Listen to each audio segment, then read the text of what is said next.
चलो next part की तरफ चलते हैं। हम लोगों ने अभी तक उत्तराखंड के बॉर्डर से रिलेटेड और उसके इंट्रोडक्शन से रिलेटेड बात की है। अब जब उत्तराखंड के सिलेबस को आप देखते हैं स्पेशल ज्योग्राफी के, तो सबसे पहला ही जो टॉपिक है उसमें भौगोलिक स्थिति एवं उत्तराखंड का भू राजनीतिक महत्व एक टॉपिक लिखा हुआ है। Geographical setup and Jio political significance of Uttarakhand, ये टॉपिक लिखा हुआ है। और इस टॉपिक के अंदर एक बहुत इंपॉर्टेंट टॉपिक है जिसको हम बोल लेते हैं उत्तराखंड के जो सीमा विवाद है या फिर बॉर्डर डिस्प्यूट है। सीमा विवाद बहुत इंपॉर्टेंट टॉपिक है हमारे मेंस के लिए। हम लोग अभी बात करेंगे कि इस टॉपिक से डायरेक्ट तो नहीं, लेकिन हाँ indirect Uttarakhand upper PCS mains में क्वेश्चन आया था लास्ट टाइम कहने का मतलब 2016 वाले के मैं बारे में आपसे बात कर रहा हूँ। क्वेश्चन आया था यहीं से ही, इसी टॉपिक से ही, बट वो इनडायरेक्ट था। हम बात करेंगे अभी। अब जब हम लोग सीमा विवाद के बारे में बात करते हैं तो सीमा कहने का मतलब, बाउंड्री कहने का मतलब, बाउंड्री बेसिकली हम 4 बड़े रीजन से देखते हैं अपने उत्तराखंड की। इन 4 बड़े रीजन को भी अगर आप कैटेगराइज करें तो एक नेशनल लेवल पर और एक इंटरनेशनल लेवल पर। और जब हम नेशनल लेवल पर देखते हैं तो एक बाउंड्री तो हम उत्तर प्रदेश के साथ और एक हम लोग हिमाचल प्रदेश के साथ अपनी बाउंड्री साझा कर रहे हैं। तो यहाँ तो कोई ऐसा सीमा विवाद हमारे पास नहीं, लेकिन एक बाउंड्री हम यहाँ पर नेपाल के साथ और एक बाउंड्री चाइना के साथ देखते हैं। और दोनों जगह उत्तराखंड की सीमाओं के विवाद या डिस्प्यूट हम लोगों को देखने को मिलते हैं। तो इन्हीं में ही हम एक एक के बारे में अपनी बात स्टार्ट करते हैं। पहले हम बात स्टार्ट करते हैं जो चाइना है, चाइना के साथ हमारे जो बॉर्डर डिस्प्यूट है। ये जो टॉपिक है ये टॉपिक ओरिएंटेड रहेगा एक बॉर्डर डिस्प्यूट एरिया के, जिसको आप आज बाराहोती या फिर बाराहोती के नाम से जानते हैं। ये बॉर्डर डिस्प्यूट जो आज उत्तराखंड और चाइना के बाउंड्री के बीच में देखने को मिलता है। अब ये टॉपिक पढ़ने से पहले कुछ आप अपने माइंड को मेकअप कर लीजिए कुछ इमेजेस के माध्यम से। जब हम अपने उत्तराखंड के मैप को देखते हैं तो उत्तराखंड का मैप आपको कुछ इस तरीके से देखने को मिलता है, हमारा प्यारा सा उत्तराखंड। और इस उत्तराखंड के मैप में आप लोगों को ये वाला जो बॉर्डर देखने को मिल रहा है, ये बॉर्डर पूरा कंप्लीटली चाइना के साथ हम लोग शेयर कर रहे हैं। और इस बॉर्डर में हम उत्तरकाशी, चमोली और पिथौरागढ़ 3 डिस्ट्रिक्ट को हम लोग एक तरीके से शेयर कर रहे हैं एज ए बाउंड्री या फिर एज ए इंटरनेशनल बाउंड्री। और इन 3 डिस्ट्रिक्ट में एक जो डिस्ट्रिक्ट है चमोली, और इस चमोली डिस्ट्रिक्ट में ये जगह पड़ती है बाराहोती एरिया, जहां पर आप लोगों को पिछले 8-10 साल में भी कई बार आपको ऐसा अखबारों में सुनने को मिला होगा कि जो चाइना ट्रूप्स हैं, चाइना के जो आर्मी है, जो उनके छोटे छोटे ट्रूप्स होते हैं, कि कोई 2 घंटे के लिए यहाँ पर आ गया था, 3 घंटे के लिए यहाँ पर आ गया, तो वो हड़कंप मचाने वाली एक खबर होती है। अब भाई बाउंड्री जगह हमारी है, चाइना के लोग इधर क्यों आ रहे हैं, वो भी आर्मी क्यों आ रही है? तो इसके पीछे इतिहास के पन्नों में कुछ ना कुछ बात छुपी होगी। तो इस चीज़ को समझने के लिए पहले आप एक चीज़ समझिए। अगर हम अपने इंटरनेशनल लेवल पर देखते हैं अपने इंडिया के रीजन को चाइना के साथ जो सीमा साझा किए हुए है, इंटरनेशनल लेवल पर हम देखते हैं हमारा ये कश्मीर वाला एरिया जो है, ये हाई हाई अलर्ट वाला एरिया है। सबसे ज़्यादा जो बॉर्डर डिस्प्यूट है हम लोगों का वो इसी रीजन में है, जो आप ये देखते हैं अक्साई चीन वाला, ये कम्प्लीटली चाइना के कंट्रोल में हम लोग देखते हैं। उसके बाद फिर हम लोग हिमाचल प्रदेश और उत्तराखंड की बाउंड्री देखते हैं, जहाँ पर डिस्प्यूट तो है लेकिन लीस्ट कंट्रोवर्शियल है, मतलब यहाँ पर कंट्रोवर्सी कम है और यहाँ पर कंट्रोवर्शियल रीजन ज़्यादा है। और फिर उसके बाद हम ईस्टर्न साइड की तरफ देखते हैं, जो हमारी बाउंड्री अरुणाचल प्रदेश के साथ सीमा साझा हम लोग कर रहे हैं चाइना के साथ, और एक बाउंड्री हम लोग सिक्किम के साथ भी साझा कर रहे हैं। ये एक आपके माइंड में एक बात होनी चाहिए कि हमारे सिर्फ उत्तराखंड ही नहीं, हमारे बाकी अदर स्टेट की भी बाउंड्री चाइना के साथ लगी हुई है। मैकमोहन रेखा आप लोगों ने नाम सुने होंगे, वो इंडियन ज्योग्राफी का पार्ट है, हम अभी उसमें नहीं जा रहे हैं। अगर आप इस वाले रीजन को थोड़ा सा और कंप्लीटली जूम आउट करके देखें तो आपने एक वर्ड सुना होगा LAC, line of actual control, जो चाइना और इंडिया के बीच में है। और ये जो लाइन ऑफ एक्चुअल कंट्रोल है ये आपको देखने को मिल रही है, ये पूरा का पूरा रीजन इसी के ही जस्ट पास में, इसी के ही साउथ में, दक्षिण में हम अपने उत्तराखंड की भौगोलिक स्थिति को देखते हैं, जियोग्राफिकल सिचुएशन को देखते हैं। और चूंकि ये एक तरीके से बॉर्डर डिस्प्यूट एरिया है, जहां पर पूरे के पूरे साल भर इंडियन आर्मी और चाइनीज आर्मी आमने सामने खड़ी रहती। आमने सामने कहने का मतलब आमने सामने नहीं खड़े हैं, उनका रीजन और इनका रीजन खड़े हुए हैं। आपने अक्साई चीन तो सुना ही होगा कि हमारे जो भारत है पूरे विश्व में सबसे ऊंचाई पर कहीं अगर कोई सेना का अड्डा है, जो हमारा आर्मी बेस है, वो अक्साई चीन है, पूरे वर्ल्ड के अंदर बड़ा फेमस है। तो ये वो ही एरिया है। तो मैं ये डायग्राम दिखाने का मतलब सिर्फ ये था कि लाइन ऑफ एक्चुअल कंट्रोल की लोकेशन आप देख लें, क्योंकि इसी के ही साउथ में हमारा उत्तराखंड का रीजन भी है। तो अगर यहाँ कुछ दिक्कत आएगी तो हमारे साउथ में जो उत्तराखंड का बॉर्डर लगा हुआ है वहाँ पर भी प्रॉब्लम बन सकती है। तो अगर हम इस चीज़ को देखें वो प्रॉब्लम्स कैसी, तो एक्चुअली ये जो बाराहोती का एरिया है ये एक घाटी रीजन है, एक घाटी है, ये एक वैली है, एक प्लेन, एक मैदान रीजन ये बन चुका है, जिसको लेकर के ये एक विवाद है। और ये कुछ इमेजेस हैं जब लास्ट टाइम जो चाइनीज ट्रूप आया था वहाँ पर उन्होंने इस बाराहोती नाम की जगह पर एक तरीके से विजिट की थी और फिर वो चले गए थे। ये वो एरिया है जहाँ पर एक सीमा विवाद का हमारे यहाँ पर किस्सा बना हुआ है। तो आपके दिमाग में एक माइंड में एक इमेज क्रिएट हुई होगी कि बाराहोती जगह कहाँ है, नियर बाय चाइना एंड अपने इंडिया के बॉर्डर के पास है। अब ये डिस्प्यूट ही क्यों है, तो इस डिस्प्यूट को समझने के लिए हम इस टॉपिक को अब अपने हिसाब से कुछ 3 पार्ट में डिवाइड करते हैं। टॉपिक हम लोग का टॉपिक है हम लोगों का बाराहोती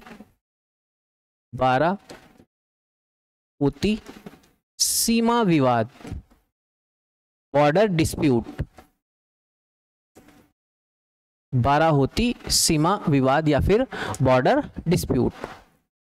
ये जो टॉपिक है इस टॉपिक के 3 हिस्से हम करते हैं। किस बेस पर? बेस होगा हमारा 1947 से पूर्व, बिफोर 1947, और दूसरे पार्ट में हम लोग देखेंगे 1947 से और 1962 के बीच में क्या यहाँ पर किस्से कहानी और घटनाएं घटी। और नेक्स्ट हम लोग देखेंगे आफ्टर 1962 के बाद या फिर पश्चात, आफ्टर 1962। क्लियर? अब इसकी कहानी को थोड़ा सा समझते हैं।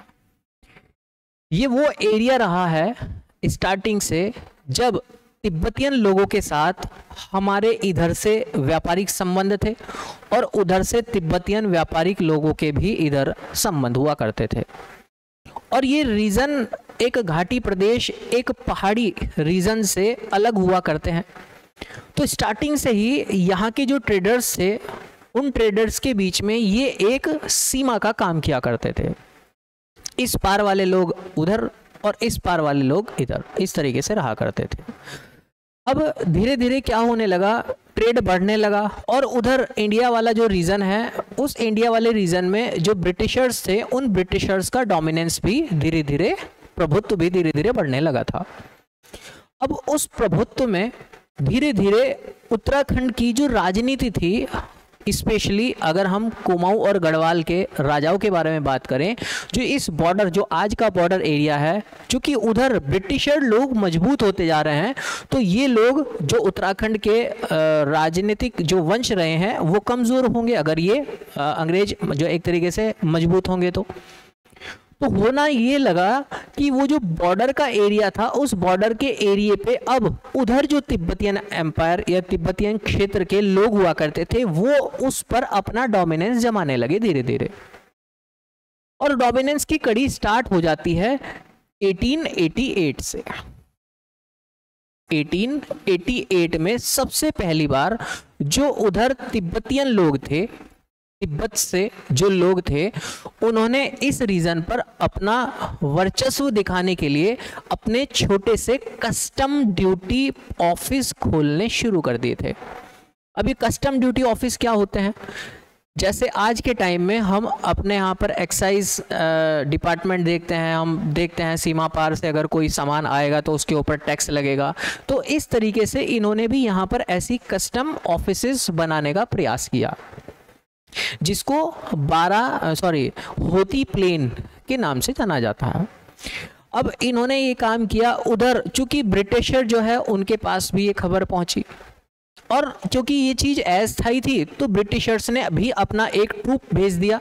मैं बात 1888 की कर रहा हूँ, जब अभी अंग्रेज लोग यहाँ पर एक तरीके से डोमिनेंस में धीरे धीरे आने लगे थे। अब उन्होंने भी ट्रूप भेज दिया, क्योंकि इधर के जो राजा रजवाड़े थे उन्होंने भी मदद मांगी कि भाई साहब देखो ऐसे ऐसे हो रहा है आपके छत्र छाया में, कैसे ऐसे कैसे चलेगा काम। ट्रूप भेज दिया, ठीक हो गया। अगले साल फिर ऐसे ही हो गया। 1889 में फिर ऐसे ही जो उधर के तिब्बतियन लोग थे अपने लोगों को भेज दिया, इस एरिया पर अपना अधिकार जमाने लगे। अब ये प्रोसेस होते होते 1905 तक पहुंची, और 1905 में जब करजन साहब का टाइम था तो यहाँ पर ये एक बड़े मतलब लेवल पर इस बात को उठाया गया, क्योंकि भारत के अंदर भी उथल पुथल चल रही थी और अंग्रेजों को भी यहाँ के लोगों के लिए कुछ ना कुछ करना ही था। तो 1905 से ये बात स्टार्ट हुई, और इसके ऊपर फिर रिपोर्ट्स वगैरह बननी स्टार्ट हुई, और वो रिपोर्ट्स बनते बनते बनते बनते 1914 का टाइम ड्यूरेशन आया। और 1914 में एक शिमला के अंदर एक बड़ा समझौता होता है। समझौता क्या, एक शिमला में सम्मेलन होता है 1914 का, ये इंपॉर्टेंट है, जो शिमला सम्मेलन मतलब कॉन्फ्रेंस। शिमला में एक कॉन्फ्रेंस मीटिंग होती है, और इस कॉन्फ्रेंस मीटिंग में ये तय किया जाता है कि ये जो बाराहोती वाला एरिया है, जो बाराहोती रीजन है, क्षेत्र है, ये पूर्णतः ब्रिटिश भारत क्षेत्र का हिस्सा है। ये पूर्णतः ब्रिटिश भारत क्षेत्र का ये एक हिस्सा है। और इस बात पर अपनी सहमति किसने दिखाई, जो तिब्बतियन लोग थे, उन तिब्बतियनों ने इस बात पर सहमति दिखा दी, क्योंकि डोमिनेंस में है अभी अंग्रेज, और पूरे भारत के अंदर फलता फूलता जा रहा है बढ़िया तरीके से। क्योंकि 1914 का ये एक वो दौर था जब उधर ब्रिटिशर जो थे उनको आर्मी की भी ज़रूरत थी, वर्ल्ड वॉर शुरू हो गया था, तो यहाँ के लोगों के लिए कुछ ना कुछ तो करना ही था, ताकि यहाँ के लोगों को लगे कि हाँ हम आप ही के हित की बात कर रहे हैं। तो भाई ये बात इन्होंने सुलझा दी। चलो, ये जो प्रोसेस थी, अब 1914 से और 1947 तक इस विवाद, इस सीमा को लेकर के कोई विवाद की कहानी आगे तक नहीं देखने को मिली ऐसे, जब तक यहाँ पर ब्रिटिशर्स का राज था। अब धीरे धीरे हमारा देश आज़ाद हुआ और हम 1947 की कड़ी में पहुंचे। और जब 1947 की कड़ी में पहुंचे, क्योंकि अभी हम लोग अस्त व्यस्त जो है घूम रहे थे, और इस अस्थायीपन का फायदा उस चाइनीज़ गवर्नमेंट ने उठाना स्टार्ट किया, क्योंकि अभी भारत के अंदर भी बहुत सारे ऐसे राज्य थे जो बोल रहे थे कि हम स्वतंत्र हैं, हम अपने आप को स्वतंत्र रखेंगे। टिहरी रियासत भी उसमें एक हिस्से के रूप में कुछ हद तक मानी जाती है। वहीं उसके नियर बाय हम लोग जम्मू कश्मीर रियासत के बारे में भी देखते हैं। तो इन सब चीज़ों का फ़ायदा उठाने का प्रयास किया गया जो चाइनीज़ गवर्नमेंट थी, और चाइनीज़ गवर्नमेंट ने 1951 में इस रीजन में अपने कुछ लोगों को भेजा, और ये हमारी इंटेलिजेंट ब्यूरो की रिपोर्ट बताती है। आप जा करके सीधा ऑफिशियल वेबसाइट पर चेक कर सकते हैं कि भाई उन्होंने विजिट किया था। भाई विजिट क्यों किया था? भी हम लोग इतने ज़्यादा स्थायी नहीं हुए कि हम इस चीज़ के ऊपर बड़ा एक्शन, इसको बड़ा मुद्दा इसको बना सके। 1952 में ऐसा हुआ, और आते आते 1954 में तो जो चाइनीज़ लोग थे उन्होंने अपना एक बड़ा दल ही भेज दिया इधर कि भाई ये तो एरिया हमारा है, और बोल करके चले गए। और इधर से हमारे हाथ पाँव बोलने लगे कि यार अभी तो जम्मू कश्मीर वाले एरिया से निपट के आए हैं, और अब ये चाइना वाले हाथ पैर ज़्यादा मारने लगे हैं, मामला गड़बड़ ना हो जाए। तो उस चीज़ के लिए एक समाधान निकाला गया। कोलंबो में बैठ के एक बड़ी वार्ता हुई, एक मीटिंग हुई, कोलंबो श्रीलंका आज का। और उस मीटिंग के अंदर ये एक तय किया गया, जो भारत के सीमावर्ती क्षेत्र थे उन सीमावर्ती क्षेत्रों के जो बड़े रिप्रेजेंटेटिव थे उनके साथ बैठ करके एक एग्रीमेंट किया गया, जिसको आप बोलते हैं पंचशील सिद्धांत। इस पंचशील सिद्धांत के अंदर 5 बड़े सिद्धांत दिए गए कि भाई भारत की ओर से ये जो चीज़ें हैं ये अप्लाई की जाती हैं। और इस पंचशील सिद्धांत को भारत के पड़ोसी राज्यों में, जैसे श्रीलंका जैसे हुए, या मालदीव भी उस टाइम उसका हिस्सा हुआ करता था, म्यांमार भी एक तरीके से, इन लोगों ने इस पर अपनी सहमति जताई, और उस सहमति में चाइना ने भी अपनी सहमति जताई। और उस पंचशील सिद्धांत के तहत 5 चीज़ें थी। पहली, हाँ मैं आपको बता रहा था, ये जो पंचशील सिद्धांत है हमारे अपर पीसीएस मेंस के एग्जाम में क्वेश्चन पूछा हुआ है। पंचशील सिद्धांत क्या है, टिप्पणी कीजिए, क्वेश्चन पूछा है। तो ऐसा नहीं कि कहीं से भी पूछ लिया। हमारे बॉर्डर डिस्प्यूट चल रहा है भाई, और उस टाइम बहुत ज़्यादा दिक्कत चल रही थी इसी रीज़न में। आपने डोकलाम वगैरह का विवाद सुना हो तो ये उसी दौर की बात है जब मेंस हुआ था। तो फिर वहाँ से अपने उत्तराखंड के बॉर्डर डिस्प्यूट से अंदर जा कर के क्वेश्चन बनाया गया था वो। तो आप समझ सकते हो कि मतलब कहाँ कहाँ जा कर के हम लोग को वर्क करना है। अब 1954 में 1954 में पंचशील का सिद्धांत ला गया, जिसके तहत कहा गया भाई जो भी हम लोगों के बॉर्डर आपस में एक दूसरे के साथ मिलते हैं, हम एक दूसरे की अखंडता को प्रभावित नहीं करेंगे, आक्रमण नहीं करेंगे एक दूसरे के ऊपर, हम शांतिपूर्व से आपसी तालमेल के साथ रहेंगे, समानता और पारस्परिक लाभ का पालन करेंगे। जैसे 5 बड़े हमारे पास ऐसे सिद्धांत दिए गए, जिन पर यहाँ पर एग्री हो गए।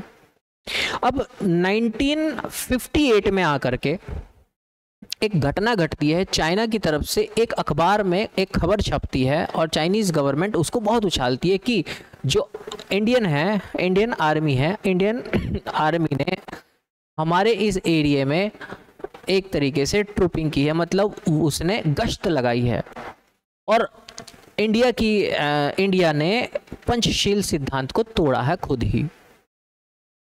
अब ये बात थी, और 1958 में ऑफिशियली अब जो चाइना था, चीन था, उसने इस 12 होती रीजन पर अपना दावा ठोक दिया कि ये तो हमारा रीजन है, और तब से ये डिस्प्यूट हमारा बना रहा है, चला रहा है। और ये डिस्प्यूट की कहानी यहाँ से शुरू होती है, और ये कहानी जा कर के 1962 की लड़ाई में एक तरीके से देखने को मिलती है। धीरे धीरे यही छुटपुट घटनाएं थी, आगे जा कर के अरुणाचल प्रदेश वाला किस्सा उठेगा, जैसे मैंने अभी आपको बॉर्डर दिखाया है, और उससे पहले तो हमारा जम्मू कश्मीर वाला किस्सा चल ही रहा था, पाकिस्तान ने उसको गिफ्ट दे दिया था। तो ये बहुत सारे ऐसे पीछे सरकमस्टेंसेस चले आ रहे थे जिसने एक बड़े युद्ध को जन्म देने का काम किया। अब 1962 में, अक्टूबर 1962 में आपको पता ही है एक युद्ध हुआ, और हमारे पास हमने इस रीजन में जो इस पे मैं अभी बाराहोती के बारे में बात कर रहा हूँ, बाराहोती में तो हम लोगों ने उनको आने से रोका था, बट अनफॉर्चुनेटली हम लोगों के पास उस टाइम इतने संसाधन नहीं थे कि हम उस वॉर में अच्छा कर पाते, तो वो वॉर हम लोगों को हारना पड़ा, और जो तिब्बत का एरिया था मैक्सिमम, वो तिब्बत का एरिया चाइनीज़ गवर्नमेंट के हाथ में चला गया। अब 1962 में फिर दोबारा से कोलंबो पैक्ट के बारे में बात की गई कि भाई ये पंचशील सिद्धांत का क्या होगा। तो फिर चूंकि बाराहोती जो रीजन था, इस रीजन में भी जो चाइनीज़ आर्मी थी उन्होंने अपने लोगों को, अपनी आर्मी को यहाँ पर प्लॉट कर दिया था। फिर एक मीटिंग हुई अंतर्राष्ट्रीय स्तर पर और बोला गया पहले की तरह यथास्थिति को रखा जाए, तो चाइनीज़ गवर्नमेंट ने अपने लोगों को यहाँ से पीछे कर दिया था, बट विवाद का विषय फिर भी बना रहा। तो 1962 में फिर यहाँ पर एक बैटल, एक युद्ध होता है, वॉर होता है, और उस वॉर के बाद फिर बहुत सारे चेंजेस हम लोगों को अपने इस रीजन के अंदर देखने को मिले। अब वो बहुत सारे चेंजेस में क्या क्या चेंजेस हैं, जैसे यहाँ पर एक बात ये तय की गई कि भाई ये जो रीज़न है, मैं स्पेशल बाराहोती के बारे में बात कर रहा हूँ, ये जो रीज़न है बाराहोती का रीज़न, इस रीज़न, अच्छा एक चीज़ और है, यहाँ पर लड़ाई के चांस ऐसे क्यों बने भाई? जब 1947 में हमारा देश आज़ाद हो गया था तो हमारी तो पूरी की पूरी मार्किंग हो गई थी, बाउंड्री सब कुछ हो चुकी थी, अंग्रेज लोगों ने मैकमोहन रेखा भी बना दी और उस तरफ रेड क्लिफ भी बना दी। तो फिर ऐसा क्यों हुआ? उसके पीछे कारण ये था, जो ये हमारी जो सीमा है, हमारा जो ये बाउंड्री का रीजन है, इस सीमा के रीजन को जो भारत सरकार है, इंडियन गवर्नमेंट है, वो बोलती है कि जो बाउंड्री है ये ब्रिटिश भारत के टाइम की है, तो हम उसी बाउंड्री को मानेंगे। और ब्रिटिश भारत के टाइम की कहने का मतलब वही 1914 का शिमला सम्मेलन, शिमला कॉन्फ्रेंस। पहली चीज कि भाई हमने तो वही मान रखी है बाउंड्री। दूसरी चीज, 1947 के बाद जो तिब्बत था, उस तिब्बत को भारत ने एक स्वतंत्र राष्ट्र के रूप में देखा था, एक स्वतंत्र राष्ट्र के रूप में देखा, और इस स्वतंत्र राष्ट्र को भारत ने अपने एक मित्र पक्ष के रूप में देखा कि ये तो हमारा मित्र है, हमारा दोस्त है। दोस्त है तो पहले टाइम से चीजें चली आ रही है और यहाँ पर फेंसिंग करने की जरूरत कुछ नहीं है। मतलब हम लोगों को यहाँ पर जो बॉर्डर है, उस बॉर्डर को सेपरेट करने की, दिखाने की ऐसी कोई जरूरत नहीं है, हमारा तो मित्र राष्ट्र है। वहीं अगर इस सीमा के बारे में अगर चाइना का मत देखा जाए तो चाइना बोलता है कि हम इस एग्रीमेंट को मानते ही नहीं है, और ना ही हम ये मानते हैं कि तिब्बत कोई अलग से राष्ट्र है। बाउंड्री तो हम लोग, हमारी ये पहले से ही है। ये एक बड़ा सीमा का विवाद है जो मतलब एक मूल जड़ है। कभी हम लोगों ने फेंसिंग की ही नहीं, कभी यहाँ पर एक ऑफिशियली चीज़ें देखने को मिली ही नहीं। बट अब 1962 के बाद हमारे यहाँ संसद के अंदर एक बड़ा बदलाव देखने को मिला और भारत सरकार ने अपना नक्शा पेश किया, और तब से फिर इस चीज़ के ऊपर एक अंतर्राष्ट्रीय स्तर पर चीज़ें, घटनाएं घटती चली गई। अब आगे जा कर के इस चीज़ के ऊपर 2003 और 2005 में कुछ कठोर निर्णय लिए गए दोनों गवर्नमेंट की तरफ से। कठोर निर्णय क्या लिए गए? 2003 एंड 2005 का ये दौर है जब बोला गया कि ये जो बाराहोती का एरिया है, यहाँ पर अगर चीन हो चाहे भारत हो, इस रीजन में अगर सेना के ट्रूप रहेंगे, आएंगे, तो यहाँ पर विदाउट वेपन रहेंगे, मतलब यहाँ पर ना तो चाइना का और ना ही भारत का कोई व्यक्ति हथियार लेकर के जा सकता है। यहाँ पर हथियार की बंदिश लगा दी गई।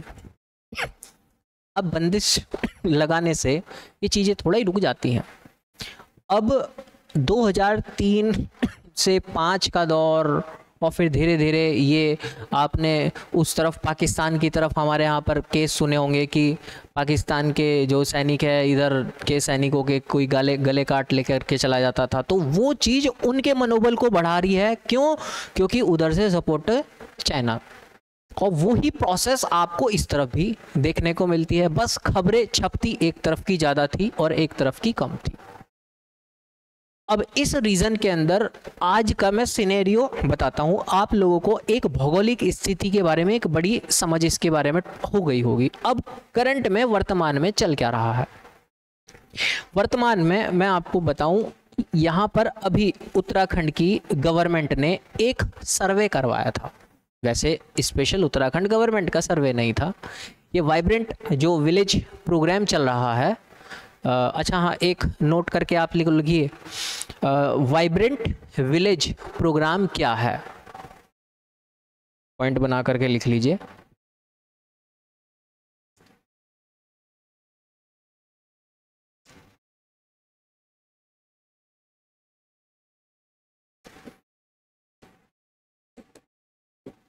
वाइब्रेंट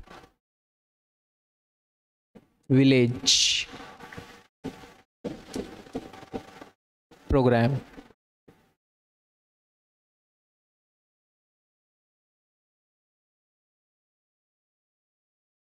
वाइब्रेंट विलेज प्रोग्राम क्या है? अब इसमें आप लोग को पढ़ना क्या है? पहला, ये किस मंत्रालय के तहत चलाया गया है, मिनिस्ट्री क्या है, कौन सी है, ठीक। प्लस आपको देखना है कि ये किस प्रकार का प्रोग्राम है, नेचर ऑफ प्रोग्राम, प्रोग्राम की प्रकृति क्या है, इंग्लिश में ही लिख देते हैं।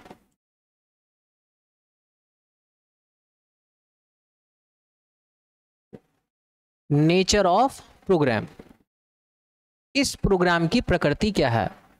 नेचर ऑफ प्रोग्राम कहने का मतलब ये सरकार की पूर्ण रूप से सब्सिडी वाली योजना है या अंशदायी है, क्या है, मतलब वो आप देखना है इसके बारे में किस टाइप की स्कीम के तहत निकाला गया है।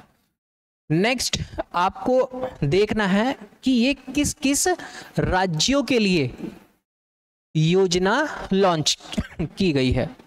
नेक्स्ट आपको देखना है इस योजना के उद्देश्य क्या है, और लास्ट देखना है इन उद्देश्य की पूर्ति के लिए क्या क्या कार्य किए जा रहे हैं।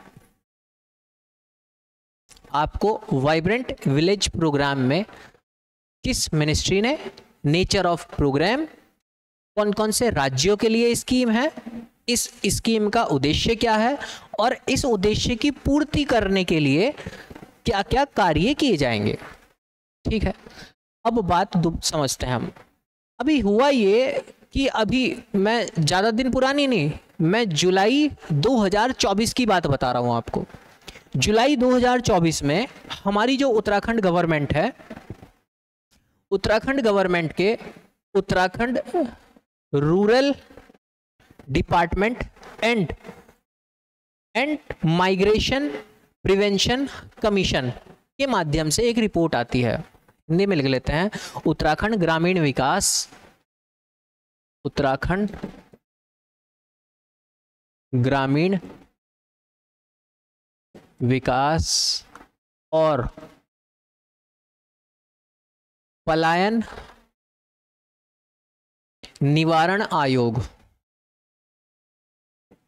पलायन निवारण आयोग, Uttarakhand village development and migration prevention commission.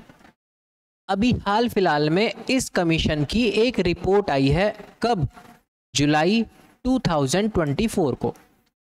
और कमीशन बोलता है कि भाई साहब हम लोगों ने 137 गांव का सर्वे किया है अभी, 137 विलेज, 137 गांव का हम लोगों ने सर्वे किया है। और इस 137 गांव में से 11 गांव ऐसे हैं जो बिल्कुल ही खाली हैं, यहां पर एक भी आदमी नहीं रहता। और ये जो 11 विलेज हैं, ये 11 विलेज कहां पर है भाई, इनकी लोकेशन कहां है? तो इनकी लोकेशन उन्हीं 3 डिस्ट्रिक्ट से है जिसको आप आज उत्तरकाशी, चमोली और पिथौरागढ़ बोलते हैं। पिथौरागढ़, इन 3 डिस्ट्रिक्ट के, वो भी कौन से, ये भी सीमावर्ती जो बॉर्डर लाइन पर है, ये वो गांव थे 11 जो आज बिल्कुल खाली है। यहां पर एक भी आदमी नहीं रहता है। यहां सिर्फ और सिर्फ हमारे यहां ITBP और इंडियन आर्मी के कैंप लगे हुए हैं इन गांवों में। अब थोड़ी सी जांच पड़ताल पर गए कि भाई गांव खाली क्यों है। बात हमें पता चली कि 1962 में, 1962 में जो युद्ध हुआ था, उस युद्ध में यहाँ के कुछ सीमावर्ती गांवों को खाली कराना पड़ा था ताकि उनकी सिक्योरिटी बनी रहे। और ये वो 1962 से और अब तक का वो दौर आ चुका है कि अब तक ये गांव फुलफिल नहीं हो पाए हैं। तो भाई अब क्या किया जाए, ये गांव में फुलफिल नहीं हुए तो अब क्या किया जाए? एक्चुअली यहाँ पर कुछ प्लेसेस को पॉइंट आउट किया गया है। वो प्लेसेस कौन सी पॉइंट आउट की गई है कि अब वहाँ पर स्पेशल से गवर्नमेंट के कुछ प्रोग्राम से चलेंगे, और कुछ प्रोग्राम चल भी रहे हैं। ये करंट अफेयर का भी विषय है, और आपके आंसर राइटिंग में करंट अफेयर को अगर आप मेंशन कर देते हैं तो वो बहुत अच्छा आपका आंसर बन जाता है। कॉन्सेप्ट के साथ जब आप करंट अफेयर की चीज़ों को जोड़ देंगे तो मज़ा ही आ जाएगा। ठीक, अब ये जो रीज़न था, इन तीनों के तीनों जगह की बात कर लेते हैं कि भाई इन अलग अलग जो जगह हैं, उत्तरकाशी, चमोली, पिथौरागढ़, इनमें ऐसी कौन कौन सी जगह है भाई जहाँ पर हम लोगों को वर्क करने की ज़रूरत है। तो जैसे पिथौरागढ़ के बारे में बात करें तो पिथौरागढ़ की 2 जगह, लिपू लेक और नाभी दांग। पिथौरागढ़ में लिपू लेक और नाभी दांग, ये 2 ऐसी जगह है भाई जहां पर विशेषतः फोकस किया जा रहा है, क्योंकि ये बिल्कुल बॉर्डर लाइन पर और डिस्प्यूटेड एरिया के बिल्कुल नज़दीक है। यहाँ पर आर्मी और ITBP दोनों के कैंप लगे हुए हैं। वहीं जब हम चमोली में बात करते हैं तो चमोली में मैंने जैसे आपको बताया है बाड़ा होती, ये एक डिस्प्यूटेड एरिया पर है। यहाँ पर इतना नहीं है, सिर्फ आर्मी की प्लॉटिंग है एक तरीके से। उत्तरकाशी में बहुत इंपॉर्टेंट घाटी है, इंपॉर्टेंट घाटी का नाम है नेलांग घाटी।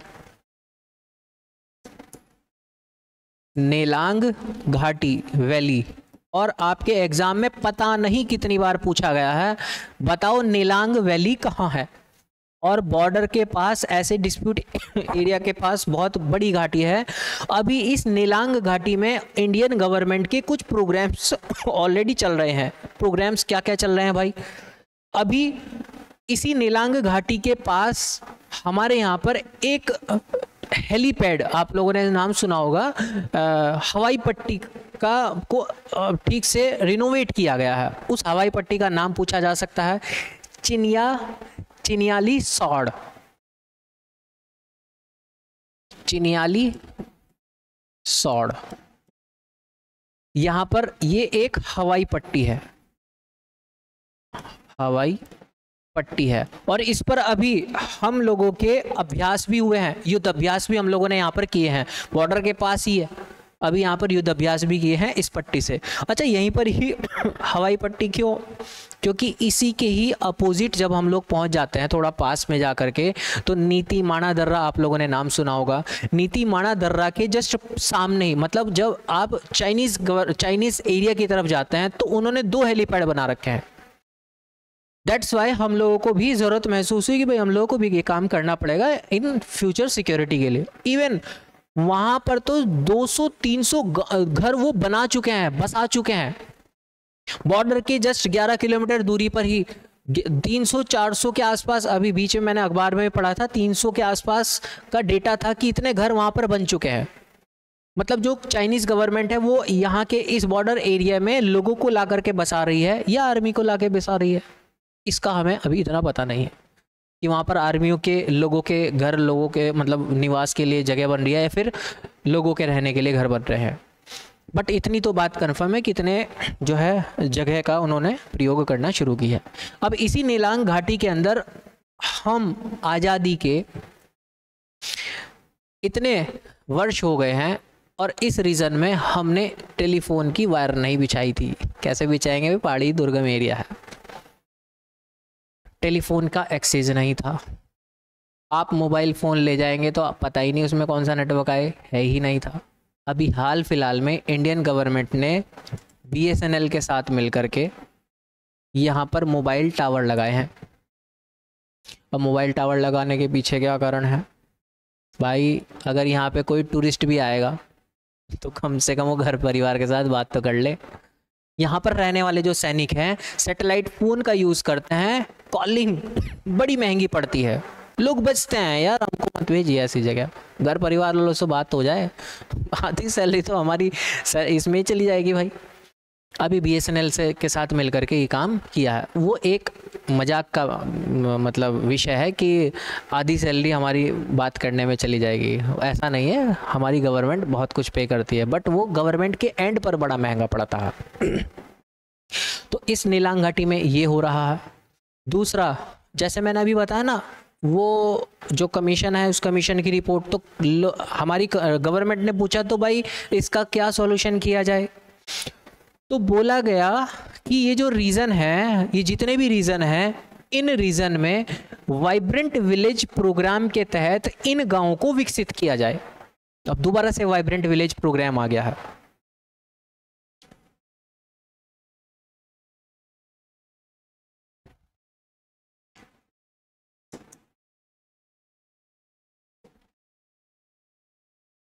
जो वाइब्रेंट विलेज प्रोग्राम है उसको इम्प्लीमेंट किया जाए भाई। जो उत्तराखंड के 51 गांवों को चिन्हित किया गया है उनमें इन 11 गांवों को भी हम लोगों को प्रमोट करना पड़ेगा। उसके साथ साथ यहाँ पर जो मनरेगा स्कीम बोलती है कि 100 दिनों का रोजगार दिया जाता है, इसको 100 की जगह बढ़ा करके 200 दिन कर दिया जाए। 200 दिन का यहाँ पर रहने वाले लोगों को एक तरीके से रोजगार दिया जाए, ताकि यहाँ का आदमी अगर आए तो एटलीस्ट उसको, कोई अगर रहने के लिए आए तो एटलीस्ट उसकी आजीविका तो चले।